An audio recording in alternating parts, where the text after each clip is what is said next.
கர்த்தருடைய பரிசுத்த நாமத்திற்கு ஸ்தோத்திரம் உண்டாவதாக, தேவநாமம் மகிமைப்படுவதாக. பிரியமான தேவ ஜனமே, இன்றைக்கு சாம்பர் புதன்கிழமை. என்ன புதன்கிழமை?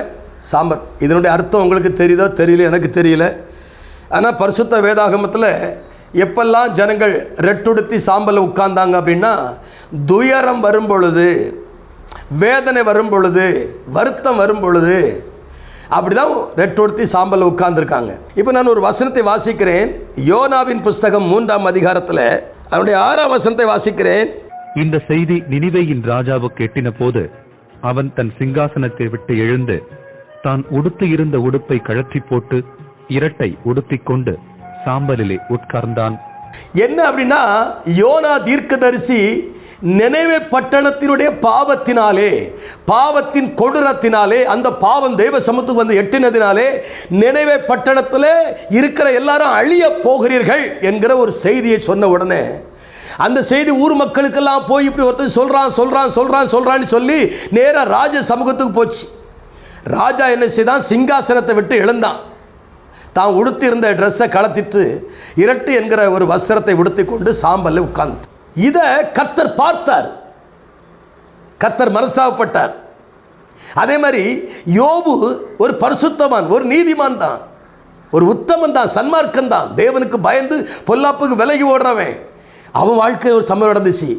அவனுடைய ஆடு மாடு மிருக ஜீவன்கள், ஒட்டகங்கள், கழுதைகள் எல்லாம் போய், பிள்ளைகள்லாம் போய், அவன் தன் வாழ்க்கையில் ரொம்ப வேதனைப்பட்டு தன் தலையை சிரைத்து கொண்டு மொட்டையடித்து கொண்டு இரட்டு உடுத்தி சாம்பலை உட்கார்ந்து உச்சந்தலிருந்து உள்ளங்கால் வரைக்கும் பருக்களால் நிறைந்து வேதனைப்பட்டு கொண்டு, அப்போ ரெட்டு என்பது எதற்காக அப்படின்னா, துயரத்தின் நிமித்தமாய் உடுக்கக்கூடிய ஒரு காரியம்.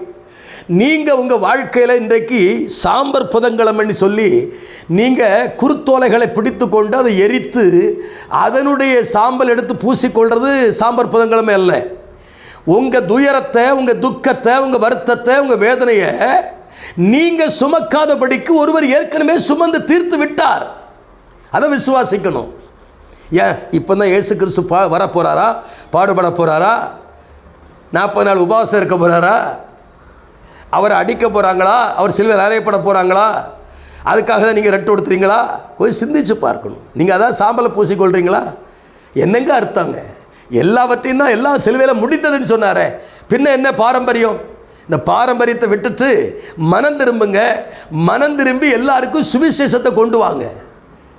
இயேசு கிறிஸ்து வந்தார், வாழ்ந்தார், மரித்தார், அடக்கம் பண்ணப்பட்டார், உயிர்த்தெழுந்தார், பரலோகம் இருக்கிறார், பிதாவாகிய தேவ சமூகத்திலிருந்து நமக்காக பரிந்து பேசிக் கொண்டிருக்கிறார், ஒரு ராஜ்யத்தை ஆயத்தப்படுத்தி கொண்டிருக்கிறார், தம்முடைய சர்வ சேனையை ஆயத்தப்படுத்தி கொண்டிருக்கிறார். வருகைக்கு அவர் எப்பொழுது வருவாரோ என்று எதிர்பார்த்து கொண்டிருக்கிறத விட்டுட்டு சாம்பர் புதன்கிழமை கொண்டாடுறீங்க. என்ன சாம்பர் புதன்கிழமை?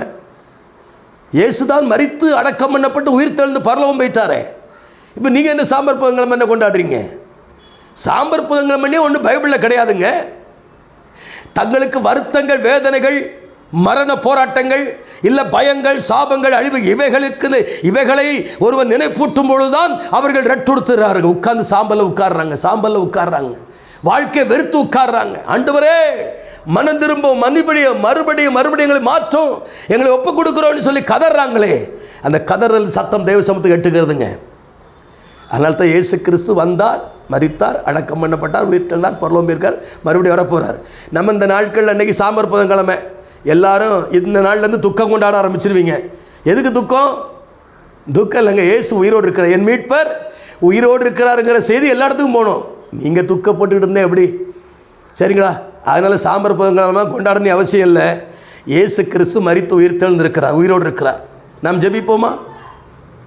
மகா பரிசுத்தமும் கிருபையும் இரக்கமும் நிறைந்த எங்கள் அன்பு பிதாவே, இந்த பாரம்பரிய ஆராதனைகள், இந்த பாரம்பரிய கலாச்சாரங்கள், இவைகளெல்லாம் விட்டு மனம் திரும்பி, அன்றைக்கு நினைவு பட்டணத்தார் மனம் திரும்பினதுனால முழு பட்டணமும் கவிழ்த்து போடாதபடிக்கு மனமாற்றம் அடைந்தது போல ஒவ்வொருடைய வாழ்க்கையிலும் ஒரு மனம் திரும்புதல் உண்டாகட்டும். அந்த மனம் திரும்புதல் நிமித்தம் மற்றவர்களுக்கு அந்த மனம் திரும்புதலை கொண்டு போக கர்த்தர் உதவி செய்வீராக.